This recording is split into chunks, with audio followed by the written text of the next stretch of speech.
ഇതേ സമയം മറ്റൊരിടത്ത് തമിഴ്നാട്ടിൽ പ്രതിപക്ഷ നേതാവ് ഉദയനിധി സ്റ്റാലിൻ ഒരു നടിക്ക് എതിരെ ദ്വയാർത്ഥ പ്രയോഗം നടത്തിയെന്ന ആരോപണമാണ് തമിഴ്നാട്ടിൽ വലിയ വിവാദ കൊടുങ്കാറ്റായത്. രാഷ്ട്രീയത്തിൽ പ്രതിയോഗിയെ നേരിടണമെങ്കിൽ അത് അന്തസ്സായും വ്യവസ്ഥാപിതമായും വഴികളിലൂടെ അങ്ങനെ ചെയ്യുന്നതാണ് ജനാധിപത്യ മര്യാദ എന്ന് പറയുന്നത്.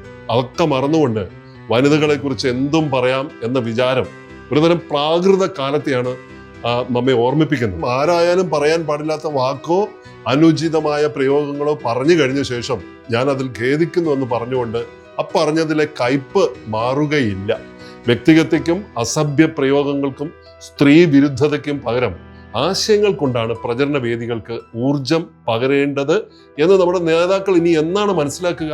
ജാതിയുടെയോ മതത്തിന്റെയോ അല്ലെങ്കിൽ വംശത്തിന്റെയോ നിറത്തിന്റെയോ അതല്ലെങ്കിൽ ഭാഷയുടെയോ ജെൻഡറിന്റെയോ രൂപത്തിന്റെയോ നിലപാടുകളുടെയോ ഒക്കെ പേരിൽ ഒരു വ്യക്തിയും ഇവിടെ അപമാനിക്കപ്പെട്ടുകൂടാ എന്നാണ്. നമസ്കാരം.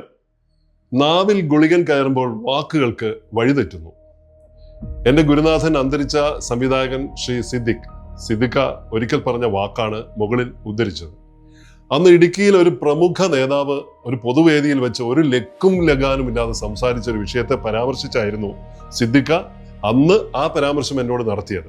സിദ്ദിഖ പറഞ്ഞ വാക്കുകൾ ഞാൻ ഇപ്പോഴും ഓർക്കുന്നുണ്ട്.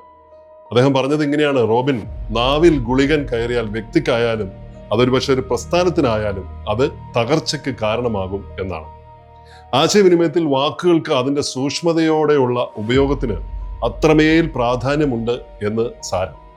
ഏതൊക്കെ നിലയ്ക്ക് നോക്കിയാലും പൊതുപ്രവർത്തകർ പാലിക്കേണ്ട മര്യാദകൾ ലംഘിക്കപ്പെടരുത് എന്നാണ്. പൊതുവേദിയിൽ പറയുന്ന ഓരോ വാക്കിലും മൂല്യബോധത്തിന്റെ കയ്യൊപ്പ് ഉണ്ടാവണം എന്ന അടിസ്ഥാന പാഠം നമ്മുടെ പൊതുപ്രവർത്തകർ തന്നെ മറക്കുന്നത് നാണക്കേടോടെ നമ്മൾ കണ്ടുകൊണ്ടിരിക്കുകയാണ്. സ്വന്തം നാവിന്റെ വിലയും നിലയും അവരവർ തന്നെ തിരിച്ചറിയേണ്ട ഒരു കാര്യമാണ്. അത് മന്ത്രിയായാലും പഞ്ചായത്ത് അംഗമായാലും ആരായാലും പറയാൻ പാടില്ലാത്ത വാക്കോ അനുചിതമായ പ്രയോഗങ്ങളോ പറഞ്ഞു കഴിഞ്ഞ ശേഷം അതൊരു വിവാദമായ ശേഷം ഞാൻ അതിൽ ഖേദിക്കുന്നു എന്ന് പറഞ്ഞുകൊണ്ട് പറഞ്ഞതിലെ കയ്പ് മാറുകയില്ല. കഴിഞ്ഞ ദിവസം 2 സംസ്ഥാന മന്ത്രിമാരിൽ നിന്ന് അവർ പറയാൻ പാടില്ലാത്ത വിധത്തിലുള്ള പ്രതികരണം ഉണ്ടായത് അപലപനീയമാണെന്ന കാര്യത്തിൽ ഒരു സംശയവുമില്ല. പാലക്കാട് നടന്ന കേരള ബസ് ട്രാൻസ്പോർട്ട് അസോസിയേഷന്റെ സംസ്ഥാന സമ്മേളനത്തിൽ നമ്മുടെ മന്ത്രി CP ജോൺ അദ്ദേഹം നടത്തിയ പ്രസംഗത്തിൽ പ്രിയദർശിനി സൗജന്യ യാത്ര ഉപയോഗിക്കുന്ന സ്ത്രീകളെ അവഹേളിച്ചെന്നാരോപിച്ച് വ്യാപകമായ പ്രതിഷേധം ഉയർന്നു. ഈ സർക്കാർ അധികാരത്തിലേറിയത് ഉടനെ തന്നെ വളരെ അഭിമാനത്തോടെ അവതരിപ്പിച്ച പ്രിയദർശിനി പദ്ധതിയിലൂടെ ആ പദ്ധതിയുടെ ശോഭ കെടുത്തുന്നതായി മന്ത്രിയുടെ ആ പരാമർശം. ഇന്നലെ അദ്ദേഹം അത് തിരുത്തി പറയുകയൊക്കെ ചെയ്തു. കാണാതായ മത്സ്യത്തൊഴിലാളികൾക്കായുള്ള തിരച്ചിൽ ഫലപ്രദമല്ലല്ലോ എന്ന ഒരു മാധ്യമ പ്രവർത്തകരുടെ ചോദ്യത്തിന് മന്ത്രി K മുരളീധരൻ നൽകിയ മറുപടിയും പിന്നീട് വിവാദമായി. ഈ വാക്കുകൾക്കെതിരെ മത്സ്യത്തൊഴിലാളി സംഘടനകൾ വരെ രംഗത്ത് എത്തിയിരുന്നു. ഇതേ സമയം മറ്റൊരിടത്ത് തമിഴ്നാട്ടിൽ പ്രതിപക്ഷ നേതാവ് ഉദയനിധി സ്റ്റാലിൻ ഒരു നടിക്ക് എതിരെ ദ്വയാർത്ഥ പ്രയോഗം നടത്തിയെന്ന ആരോപണമാണ് തമിഴ്നാട്ടിൽ വലിയ വിവാദ കൊടുങ്കാറ്റായത്. രാഷ്ട്രീയത്തിൽ പ്രതിയോഗിയെ നേരിടണമെങ്കിൽ അത് അന്തസ്സായും വ്യവസ്ഥാപിതമായും വഴികളിലൂടെ അങ്ങനെ ചെയ്യുന്നതാണ് ജനാധിപത്യ മര്യാദ എന്ന് പറയുന്നത്. അതൊക്കെ മറന്നുകൊണ്ട് വനിതകളെ കുറിച്ച് എന്തും പറയാം എന്ന വിചാരം ഒരുതരം പ്രാകൃത കാലത്തെയാണ് നമ്മെ ഓർമ്മിപ്പിക്കുന്നത്. ആ കാലമാണ് നമ്മെ ഓർമ്മിപ്പിക്കുന്നത്. വ്യക്തമായ ധാർമ്മിക അടിത്തറയുള്ള രാഷ്ട്രീയ പ്രവർത്തന പാരമ്പര്യത്തിൽ നിന്ന് നാം എത്രയോ പിന്നോട്ട് പോയിരിക്കുന്നുവെന്ന ഈ സംഭവങ്ങൾ നമ്മെ ഓർമ്മിപ്പിക്കുന്നുണ്ട്. വ്യക്തിഗതയ്ക്കും അസഭ്യ പ്രയോഗങ്ങൾക്കും സ്ത്രീ വിരുദ്ധതയ്ക്കും പകരം ആശയങ്ങൾ കൊണ്ടാണ് പ്രചരണ വേദികൾക്ക് ഊർജം പകരേണ്ടത് എന്ന് നമ്മുടെ നേതാക്കൾ ഇനി എന്നാണ് മനസ്സിലാക്കുക?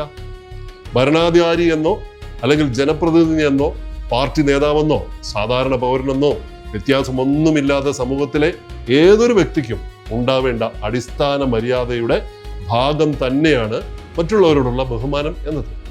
നല്ല വാക്കോതുവാൻ ത്രാണി ഉണ്ടാകണം എന്ന് ചൊല്ലിപ്പഠിപ്പിച്ച കേരളത്തിലെ യുവതലമുറ ഇതാണോ രാഷ്ട്രീയമെന്ന് ചോദിച്ചാൽ എന്ത് മറുപടിയാണ് നമുക്ക് അവരോട് പറയാനുണ്ടാവുക?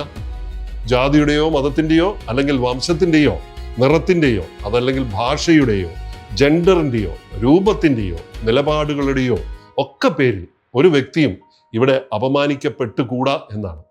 അന്തസ്സുള്ള ഭാഷയും രാഷ്ട്രീയ മര്യാദയും ഇതുവരെ കൈമോശം വന്നതായി പറയാനാവാത്ത 2 മന്ത്രിമാരാണ് ഇത്തരത്തിൽ അനുചിത വാക്കുകളുടെ പേരിൽ ഇപ്പോൾ വിവാദത്തിലായിരിക്കുന്നത് എന്ന് കാണണം. പൊതുവേദിയിൽ പറയുന്ന ഓരോ വാക്കിന്റെയും മൂല്യം ഏതു സാഹചര്യത്തിലും മറന്നുകൂടുന്ന ഓർമ്മപ്പെടുത്തൽ കൂടി ഈ സംഭവങ്ങൾക്ക് പിന്നിലുണ്ട്. പ്രിയദർശിനി ബസ്സിൽ സൗജന്യ യാത്ര ചെയ്യുന്ന വനിതകളുടെ ആത്മാഭിമാനവും കാണാതായ മത്സ്യത്തൊഴിലാളികൾക്കായി കരയിൽ കാത്തിരിക്കുന്ന ഉറ്റ ബന്ധുക്കളുടെ ആദിയും മന്ത്രിമാരുടെ മനസ്സിലുണ്ടായിരുന്നു എങ്കിൽ അവർ ഇങ്ങനെ പറയുമായിരുന്നു എന്ന ചോദ്യമുണ്ട്. വിവാദ പരാമർശത്തിൽ മന്ത്രി CP ജോൺ പിന്നീട് ഖേദം പ്രകടിപ്പിച്ചു. മുമ്പ് ഭരിച്ചിരുന്നവരിൽ ചിലർ പറയാൻ പാടില്ലാത്ത പലതും പറഞ്ഞതുകൂടി നമുക്കിപ്പോൾ ഓർമ്മിക്കാം. നാടിന്റെ പൗരബോധത്തിന്റെ, ജനാധിപത്യ ബോധത്തിന്റെയൊക്കെ അളവുകോൽ പൊതുജീവിതത്തിലുള്ള ഓരോരുത്തരുടെയും നാവിൽ ഉണ്ട് എന്ന തിരിച്ചറിവ് രാഷ്ട്രീയ ജീവിതത്തിന്റെ അടിസ്ഥാന ദർശനം തന്നെയാണ്. ജനാധിപത്യപരമായും ഭരണഘടനാപരമായ പദവി വഹിക്കുന്ന ഒരാൾ സ്വന്തം വിലയും നിലയും ഒക്കെ തിരിച്ചറിയാതെ അങ്ങനെ നടത്തുന്ന പ്രതികരണം സമൂഹത്തിന് തെറ്റായ സന്ദേശം ആണ് നൽകുന്നതെന്ന് മറന്നുകൂടാ നമ്മൾ. ഖേദപ്രകടനങ്ങൾക്കപ്പുറത്ത് ഇനി അനുചിതമായ ഒരു വാക്ക് പോലും പറയില്ല എന്ന ഉറപ്പാണ് രാഷ്ട്രീയ നേതാക്കൾ പൊതുസമൂഹത്തിനും അവരവർക്ക് തന്നെയും നൽകേണ്ടത്. ഈ ഓർമ്മപ്പെടുത്തലാണ് ഇന്ന് എനിക്ക് നൽകാനുള്ളത്, പൊതുസമൂഹത്തോട് നൽകാനുള്ളത്. ഈ വീഡിയോ നിങ്ങൾക്ക് ഇഷ്ടമായെങ്കിൽ തീർച്ചയായും ലൈക്ക് ചെയ്യാനും കമന്റ് ചെയ്യാനും ഷെയർ ചെയ്യാനും മറക്കരുത്. Thank you.